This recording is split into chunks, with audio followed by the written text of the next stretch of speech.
nous sommes en train de débattre plusieurs thèmes et on essaye de réfléchir, de changer certaines façons de faire.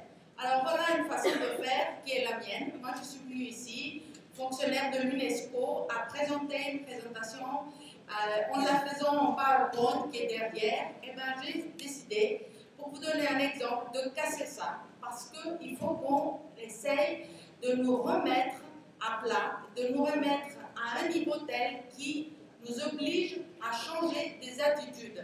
La dame de Djibouti, excusez-moi madame, nous a bien dit, malgré que son pays c'est un tout petit pays, eh bien voilà, elle parle d'une expérience qu'il faut qu'on essaye de mettre chacun de nous à son niveau. Alors moi, à mon niveau, eh bien, j'ai décidé de faire différemment de ce que j'avais préparé de vous faire. Alors, d'abord, je vais vous parler très rapidement de ce que je suis en train de faire à l'UNESCO à Paris.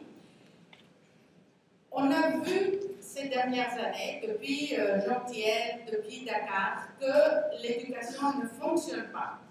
Ne fonctionne pas au niveau que nous attendons tous de cette éducation de fonctionner.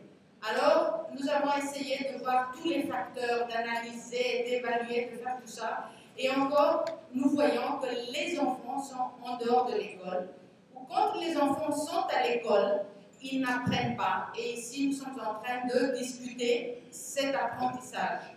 Alors, nous avons voulu à l'UNESCO de mettre l'accent, mais vraiment cette fois-ci l'accent sur la qualité de l'apprentissage. Et voilà, le projet est né. Et c'est la dame qui est derrière vous qui m'a incité de travailler, qui était mon ancienne directrice, et vous avez la chance de l'avoir dans votre région, pour essayer de répliquer ce qu'elle a voulu faire au niveau international. On m'a demandé donc ici de venir et de vous parler un tout petit peu de cette expérience. Alors l'expérience, elle a pris sur le point de la qualité, pour essayer de dire que parmi toutes ces évaluations, tous ces systèmes que nous avons, et tous les rapports mondiaux de l'éducation que l'UNESCO produit, la qualité n'est pas là. Elle a essayé, donc, dans son rapport, l'UNESCO a dit que la qualité peut-être signifie le travail que l'enseignant fait dans la classe. Alors ça, c'est un facteur très important. La session d'après va énormément analyser ce facteur-là et je ne veux pas rester beaucoup sur ce point, mais seulement je voudrais le remettre devant nous, devant nos yeux. Il faut vraiment que nous reconsidérons l'enseignant et il faut que nous donnons à l'enseignant la valeur qu'il a dans la société. Hier, je vous ai parlé des traditions et des valeurs. Vous avez des valeurs dans votre culture. Essayez de les ressortir des petits cajots dans lesquels on les a mis, on les a oubliés. Et nous prenons la valeur, comme Roger François nous dit, de l'évaluation, d'essayer de dire les 5 points lesquels ne fonctionnent pas pour l'éducation, et bien voilà, l'enfant il est exclu du système. Le mot exclu me permet ici de vous amener un deuxième facteur qui a énormément été considéré par nous, et c'est le problème de la qualité et de l'inclusion. Nous avons compris que l'école telle qu'elle fonctionne aujourd'hui, elle ne met pas dans son giron tous les enfants de la classe. Le fait de dire que 5 mots ne sont pas bons parmi les 195 signifie que l'enfant est dehors. Et il est dehors par rapport à plusieurs valeurs.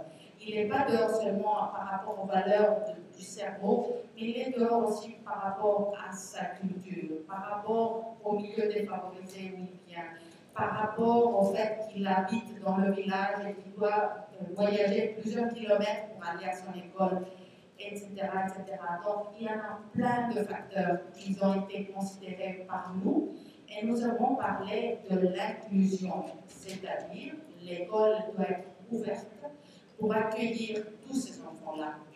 Et le maître et la maîtresse doivent ouvrir son esprit pour pouvoir accepter ce fait, pour pouvoir trouver une autre initiative d'apprendre, une autre initiative d'évaluer. Et ici, qu'est-ce que nous devons faire, nous, les décideurs, parce que vous êtes, vous, les décideurs, dans vos mains, toute l'éducation de votre pays est là. C'est-à-dire, c'est votre décision à vous qui va faire que votre pays va prendre un tournant ou un autre tournant. Vous êtes des personnes très importantes.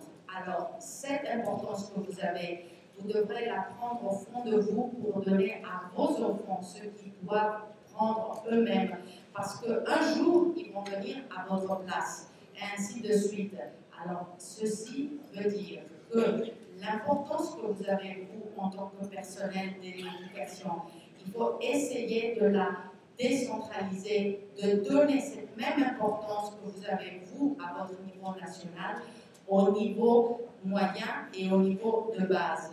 Et il faut donner aux différents facteurs qui contribuent à l'éducation la place qu'ils ont pour qu'ils puissent eux aussi devenir des acteurs de amélioration du système éducatif dans lequel vous êtes. Alors, ce qui veut dire, comme Nanti a dit tout à l'heure, empowerment, c'est-à-dire donner la possibilité à tous les facteurs de la société de pouvoir agir pour que chacun prenne la responsabilité qui lui est propre à la contribution du système éducatif. Ce sont des valeurs, ces mots-là que je vous dis, on les a vus à être mises en œuvre dans tous les pays et vous-même vous les avez. Alors il faut les redonner la possibilité de redonner l'importance qu'il leur faut. Donc, ceci dit, je vais revenir aussi un tout petit peu sur le fait que nous observons l'éducation dans les pays et nous avons produit un document que vous avez devant vous. Ici, certaines personnes, j'ai compris qu'ils n'ont pas tous eu ce document. Je vais tout à l'heure demander à mes collègues qu'on distribue une liste et vous allez mettre votre nom. Nous allons vous envoyer plusieurs copies de ce document. Dans ce document, qu'est-ce que nous avons essayé de faire? Nous avons essayé de voir l'éducation, comment elle fonctionne dans certains pays. Nous avons pris 16 pays. Et quand on parle de pays, on ne parle pas de toute la France, par exemple. Nous avons, grâce à Roger François, pris une poche, une école, dans un endroit en France, au nord de la France.